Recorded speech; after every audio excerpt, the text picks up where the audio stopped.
یہ کامیابی کی زندگی جس میں چمک ہو دمک ہو. تو اقبال کہتے ہیں کہ خرد کو خیرہ کرتی ہے، عقل کو خیرہ کرتی ہے چمک تہذیب حاضر کی. یہ صناعی مگر جھوٹے نگوں کی ریزہ کاری ہے، یہ جھوٹے رزقوں کی ریزہ کاری ہے، کوئی اس کی حقیقت ہی نہیں. تو پہلی بات زمانے کی قسم ہے، تمام انسان خسارے میں ہے، یقیناً ہے، یقیناً ہے، سوائے ان کے جو چار شرطیں پوری کریں. الا الذین آمنوا وعملوا الصالحات وتواصوا بالحق وتواصوا بالصبر. اب دوسری بات نوٹ کیجئے، یہ نجات کے منیمم تقاضے ہیں. اگرچہ میں یہاں نجات کا لفظ استعمال کر رہا ہوں، اول وہلے میں نجات پا جانا، قیامت کے دن ہی ہمارا اللہ تعالیٰ جو ہے ہمیں حکم دے جاؤ داخل ہو جاؤ جنت میں، ادخلوها خالدین.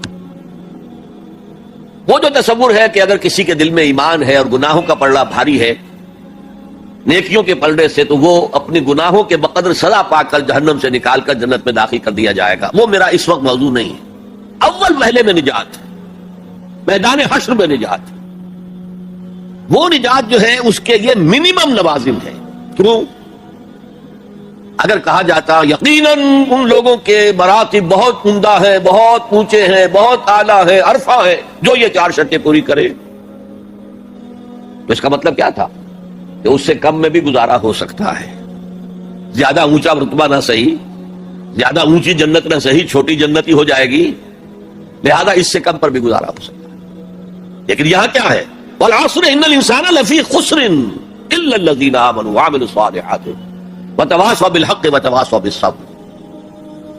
یہ تو منیمم تقاضا ہے، کم سے کم تقاضا ہے، لازمی تقاضا ہے، اس کے بغیر وہ فوری نجات ممکن نہیں.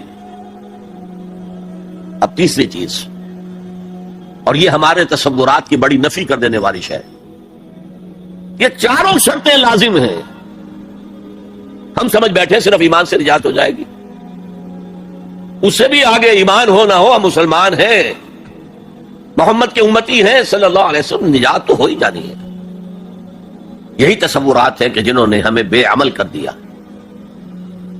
جب بغیر کسی کے، بغیر کسی محنت کے، بغیر کسی بھاگ دوڑ کے، بغیر کسی قربانی کے نجات حاصل ہو جائے تو کس کا دماغ خراب ہوا ہے کہ وہ محنتیں کرے، مشقتیں کرے، قربانیاں دے، اپنا خون دے، اپنا مال دے.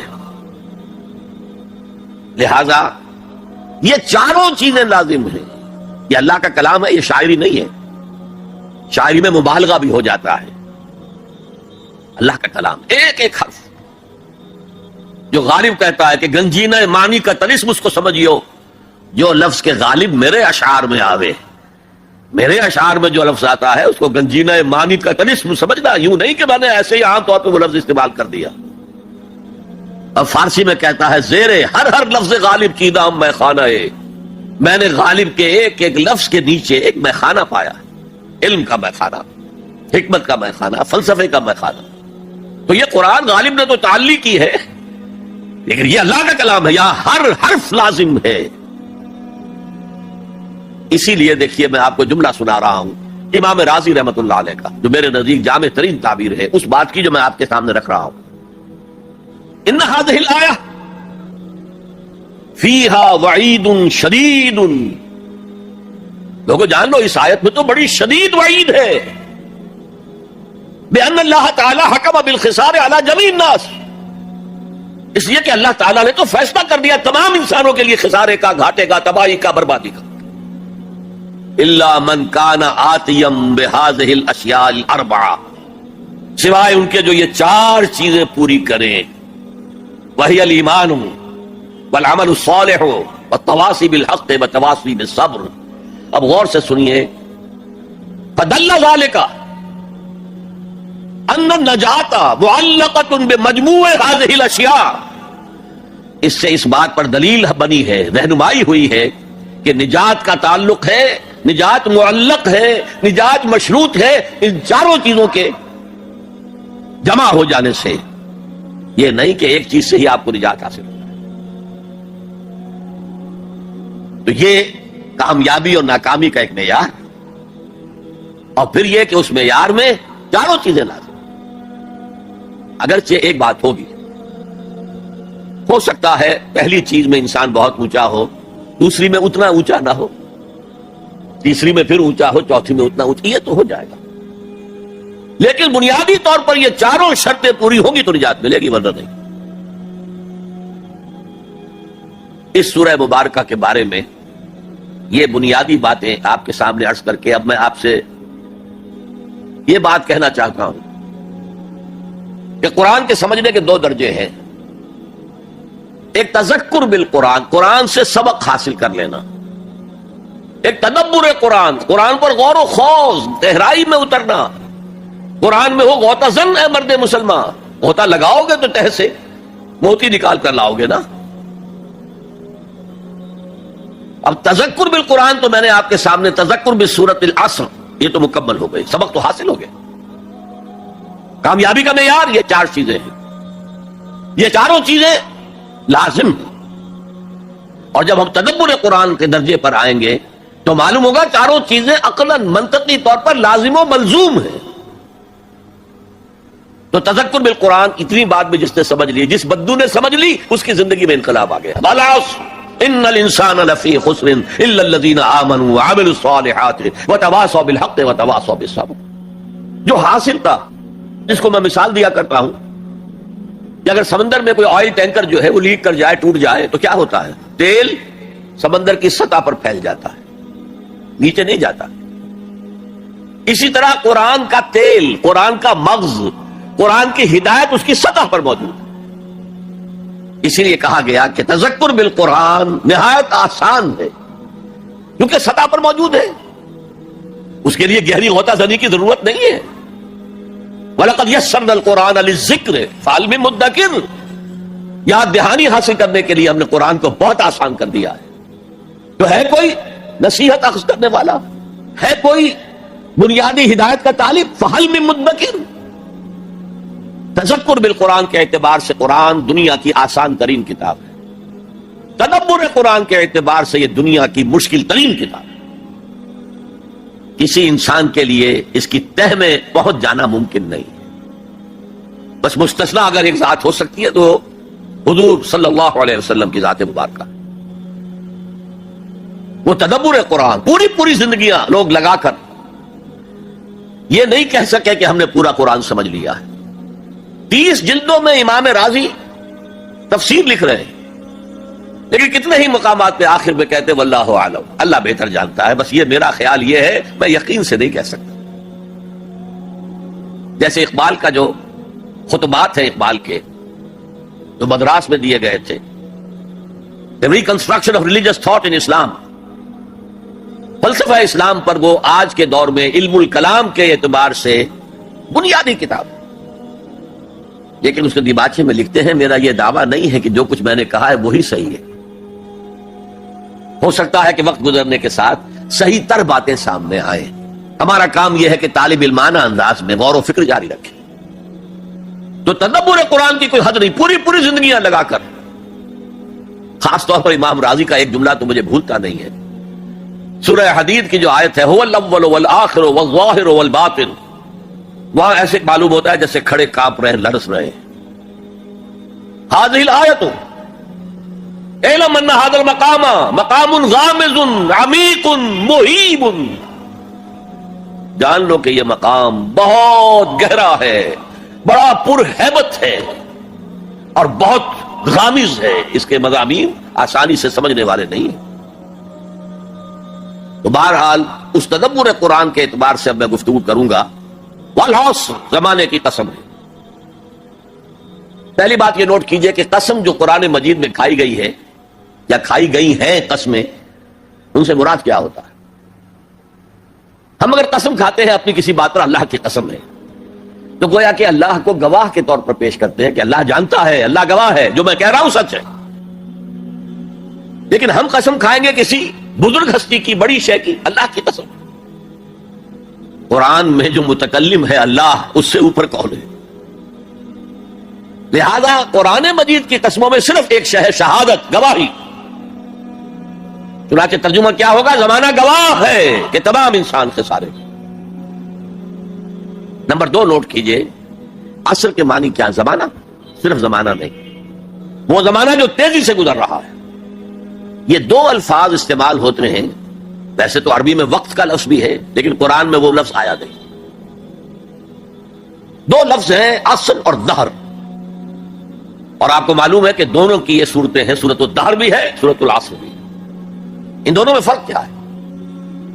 فلسفے میں کہتے ہیں ایک سیریل ٹائم ہے، وہ وقت جو گزر رہا ہے جس میں ماضی ہے، حال ہے، مستقبل ہے، یہ سیریل ٹائم. اور ایک دہر، یہ زمانہ، اس کی وسعت، یوں سمجھیے جدید اصطلاح میں time and space complex, time and space complex کو ظاہر کرتا ہے لفظ دہر. اسی لیے کہا گیا ہے هل اتى على الانسان حين من الدهر لم يكن شيئا مذكورا. ایک وقت ایسا بھی نہیں تھا کہ انسان کوئی قابل ذکر شے نہیں تھا. کیا تھا؟ گندے پانی کی ایک بوند. تو یہاں عصر کی جو قسم کھائی گئی ہے اس کے مختلف پہلو ہیں جو علماء نے بیان کیے. یہ عصر تیزی سے گزر رہا ہے، تیزی سے گزر رہا ہے، تیزی سے گزر رہا ہے. غافل تجھے گھڑیال یہ دیتا ہے منادی، گردوں نے گھڑی عمر کی ایک اور گھٹا دی. آپ سمجھتے ہیں آج میری عمر 71 برس ہو گئی، جب 72 کی ہو گئے 1 سال اور عمر بڑھ گئی. ارے بڑی کہاں گھٹ رہی ہے؟ اگر 80 برس تمہاری عمر کل ہونی ہے تو 1 سال اور گھٹ گیا، اگلے سال 1 اور گھٹ جائے گا. بھئی عمر بڑھ نہیں رہی، گھٹ رہی ہے. غافل تجھے گھڑیال یہ دیتا ہے منادی، گردوں نے گھڑی عمر کی ایک اور گھٹا. امام رازی نے بھی یہ واقعہ نقل کیا ہے کہ والعصر کا مفہوم میری سمجھ میں اس وقت آیا جبکہ میں نے بازار میں ایک برف فروش کو چیختے اور چلاتے ہوئے پایا، لوگوں جلدی جلدی میرا برف خرید لو ورنہ میں تباہ ہو جاؤں گا. اس لیے کہ وہ تو پانی بن جائے گا، پھر کیا قیمت اس کی ہوگی. اسی طرح یہ عمر جو ہے اس برف کی طرح پگھل رہی ہے، جا رہی ہے. لہذا یہ چونکانے کا انداز ہے. جیسے آپ کہتے ہیں زمانے کو تھام لو، زمانہ جو ہے اس کی قدر و قیمت کو پہچانو. والعصر، یہ تیزی سے گزر رہا ہے، یہ برف کی طرح پگھل رہا ہے. اس کا ایک اور مفہوم بھی ہے جو شروع میں عرض کر چکا ہوں. تاریخ انسانی گواہ ہے، جب انبیاء اور رسول کی دعوت مانی گئی، بہترین نظام قائم ہوا، بہترین معاشرہ قائم ہوا، بہترین سوسائٹی قائم ہوئی. اور جب ان کے راستے سے اعراض کیا گیا، تباہی آئی، بربادی آئی، ہلاکت آئی، اللہ کا عذاب آیا. والعصر، یہ زمانہ گواہ ہے. یاد کر لو قوم نوح کے انجام کو، یاد کر لو قوم ہود کے انجام کو، یاد کر لو قوم صالح کے انجام کو، یاد کر لو قوم لوط کے انجام کو، یاد کر لو قوم مدین کے انجام کو، یاد کر لو آل فرعون کے انجام کو. والعصر ان الانسان لفی خسر الا الذین آمنوا وعملوا الصالحات وتواصوا بالحق وتواصوا بالصبر. مجھے ایک انگریزی نظم کا بھی ایک سٹینزا یاد آ رہا ہے. ویسے بڑی پیاری نظم ہے، پوری کی پوری سام آف لائف، زندگی کا ترانہ، ترانہ ہے زندگی. اس کا جو سٹینزا میں سنانا چاہتا ہوں: art is long and time is fleeting and our hearts, though stout and brave, still like muffled drums are beating funeral marches to the grave. کام تو بہت بڑا ہے، بہت لمبا پڑا ہوا ہے، اور یہ وقت بھاگ رہا ہے، دوڑ رہا ہے. اصل کہتے ہیں تیزی سے دوڑنے والا وقت. اعصار کہتے ہیں آندھی، جھکڑ، تیز ہوا، اعصار. اصل کا وقت وہ ہے جبکہ تیزی سے دن ختم ہو رہا ہے. Part is long and time is fleeting. And our hearts, though stout and brave. اگرچہ ہمارے دل ابھی بڑے مضبوط ہیں، بڑی بہادری ہے. Still like muffled drums are beating funeral marches to the grave. یہ آپ کے سمجھ میں آئے گا جب کوئی جنرل، بڑا فوجی افسر جو ہے وہ مرتا تھا، اس کا جنازہ جو ہے کیریئر پر رکھ کر اس کی قبر کی طرف لے کر جاتے تھے، اور ڈرم بجایا جاتا تھا، لیکن ڈرم کے اوپر کپڑا چڑھا دیا جاتا تھا. وہ اس کی شارپ نہیں آتی تھی وائس، بلکہ دبی ہوئی، مفل ڈرمز. تو اگرچہ ہمارے دل بہت توانا ہے، فی الحال کوئی بیماری ابھی نہیں آئی ہے، لیکن ہم تو در حقیقت still like muffled drums are beating heart beat. Beat کا لفظ جس طرح کہ وہ ڈرم بجایا جا رہا ہے، بیٹنگ آف دی ڈرم، اسی طرح بیٹنگ آف دی ہارٹ، اس کے ساتھ ہم قدم بقدم قدم بقدم اپنے گریو، اپنی قبر کی طرف جا رہے ہیں. یہ ہے والعصر، زمانے کی قسم ہے، زمانہ گواہ ہے. ان الانسان لفی خسر. میں عرض کر چکا ہوں یہ مرکزی آیت ہے، مرکزی مضمون ہے. اسے آپ کہہ سکتے ہیں انسان کا حزنیہ، ہیومن ٹریجڈی.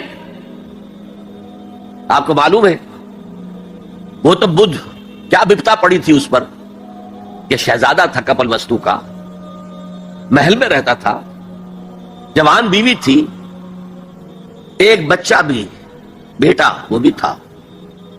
جوان بیوی کو اور بیٹے کو چھوڑ کر جنگلوں میں نکل گیا. کیوں؟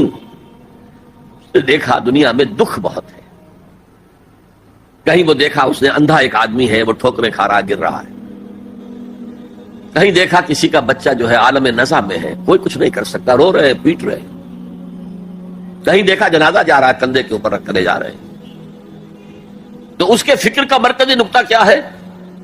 سروم دکھم، یہاں تو دکھ ہی دکھ ہے اور کچھ نہیں ہے. اس دکھ سے سیلویشن حاصل کرنے کے لیے وہ نکل گیا. اب کیا اسے ملا کیا نہیں ملا اسے چھوڑ دیجیے. لیکن ایک مثال تو ہے، محل کی زندگی چھوڑ کر، جوان بیوی کو چھوڑ کر، ایک چھوٹے بچے کو چھوڑ کر انسان نکلا ہے باہر. ان الانسان لفی خسر. دنیا کے اندر یہ تکالیف دیکھ کر اتنا متاثر ہو گیا، تو آخرت کی تکالیف وہ تو بہت بڑی ہے، بہت بڑی ہے، بہت بڑی ہے. قرآن مجید کے ہر صفحے کے اوپر جہنم کے کوئی نہ کوئی مناظر دکھا دیے گئے. کیا کھانے کو ملے گا؟ زقوم، جو پیٹ میں جائے گا تو کھولے گا جیسے کہ پانی کھول رہا ہو، اور پھر اس پر پیاس لگے گی تو حمیم ملے گا، گرم پانی، یا پیپ اور زخم کا دھون ملے گا. حضور کو شب معراج میں جو دکھائے گئے مناظر، عذاب کس کس طور سے انسانوں کو ہوگا. والعصر ان الانسان لفی خسر. اور میں عرض کر چکا ہوں خسرن ہے یہاں، الخسر نہیں ہے. الخسر ہوتا ہے تو کوئی خاص خسارہ. خسرن یہ قاعدہ ہے عربی زبان میں، تنکیر نکرہ جو آتا ہے تفخیم کے لیے، بہت بڑا خسارہ، بہت بڑا گھاٹا. اب جو اس سے استثناء کی 4 شرائط ہیں ان کو سمجھیے. سب سے پہلے ایمان. اب یہاں تو ایک لفظ آیا ایمان. اللہ پر ایمان، رسولوں پر ایمان، آخری رسول اور آخری نبی پر ایمان، کتابوں پر ایمان اور آخری کتاب قرآن پر ایمان، بعث بعد الموت پر ایمان، حساب کتاب پر ایمان، جزا و سزا پر ایمان، جنت اور دوزخ پر ایمان. یہ ایمانیات ہے. میں نے عرض کیا تھا یہ ایک عنوان ہے. کتنی لمبی لمبی بحثیں قرآن مجید میں ان میں سے ہر ایک چیز کے بارے میں آئی ہیں مکی صورتوں کے. لیکن اس وقت جو بات میں آپ کو بتانا چاہتا ہوں، وقت کم ہے، اس ایمان کے 2 لیول سمجھ لیجئے، یا 2 قسمیں سمجھ لیجئے، یا 2 ایسپیکٹ سمجھ لیجئے. اور یہ مجھے امید ہے کہ بہت سے حضرات نے بچپن میں یاد کیا ہوگا. ایمان مجمل، آمنت باللہ کما ہوا باسمائہ وصفاتہ وقبلت جمیع احکامہ اقرار باللسان وتصدیق بالقلب. ایمان کے یہ 2 درجے ہیں. زبان سے اقرار، جو کہے، کسی مذہب کا ماننے والا ہو، ہندو ہو، سکھ ہو، پارسی ہو، عیسائی ہو، جو کہے اشہد ان لا الہ الا اللہ واشہد ان محمد رسول اللہ، ایسے محسوس ہوتا ہے کہ ایک لائن کھچی ہوئی تھی، پہلے ادھر تھا فوراً ادھر آ گیا. یہ ہے اقرار باللسان. لیکن اس ایمان کا فائدہ صرف اس دنیا میں ہے، یعنی ہم ایک دوسرے کو مسلمان سمجھیں. اس کی حیثیت قانونی ایمان کی ہے. ظاہر بات ہے مسلمان باپ کی وراثت مسلمان بیٹے کو جا سکتی ہے، بیٹا مسلمان نہیں ہے تو وراثت نہیں پہنچے. who is a Muslim and who is not a Muslim؟ یہ لیگل کوسچن. مسلمان ریاستوں کے اندر دستور میں ہوگا کہ یہاں ہیڈ آف دی اسٹیٹ مسلمان ہوگا، تو کتنا بڑا لیگل کوسچن ہے کہ کون ہے واقعی مسلمان کون نہیں ہے. تو بہت اہم ہے.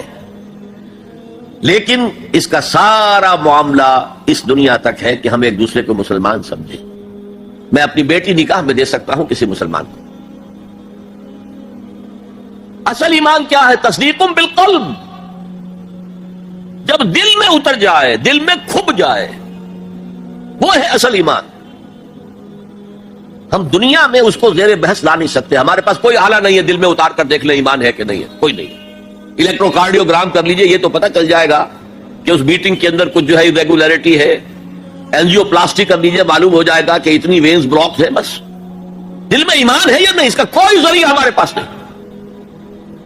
لہذا دنیا میں ہم ایمان پر بحث ہی نہیں کر سکتے.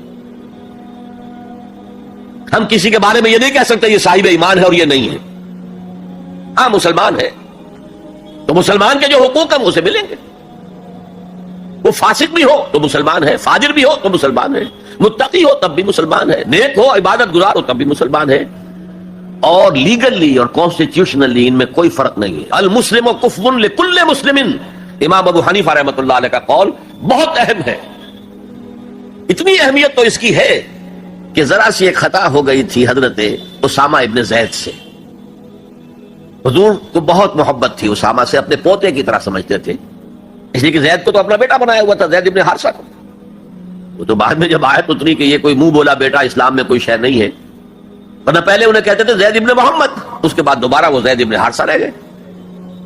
لیکن محبت کتنی تھی زید سے، اور اس اعتبار سے گویا کہ حضرت اسامہ ابن زید وہ تو حضور کے پوتوں کے مانے تھے. ان سے غلطی ہو گئی. ایک جنگ میں ایک کافر کے ساتھ مقابلہ ہوا دو بدو. اس کافر نے جب سمجھا کہ میری تو بس ہو گئی، اب میں مزید مقابلہ نہیں کر سکتا، میری جان اس کے ہاتھ میں ہے، اسامہ کے ہاتھ میں ہے.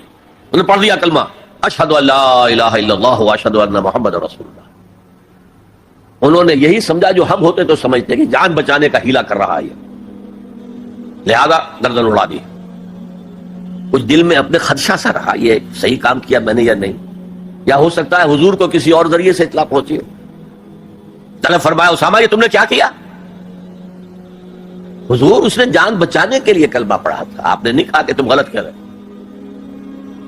اللہ شققنا قلبہ، تم نے اس کا دل چیر کے کیوں نہیں دیکھ لیا؟ یعنی نہ تم دل چیر کے دیکھ سکتے ہو، کیا تمہیں معلوم ہے؟ کیسے کہہ سکتے ہو یقین سے کہ اس نے جان بچانے کو کلمہ پڑھا؟ اور ہے اسامہ کیا کرو گے قیامت کے دن جبکہ یہ کلمہ تمہارے خلاف استغاثہ لے کر آئے گا؟ تو اس کی بھی بہت بڑی اہمیت ہے. دنیا میں پورا لیگل اینڈ کانسٹیٹیوشنل نظام اسلام پر قائم ہے، اقرار باللسان پر قائم ہے، لیکن اصل ایمان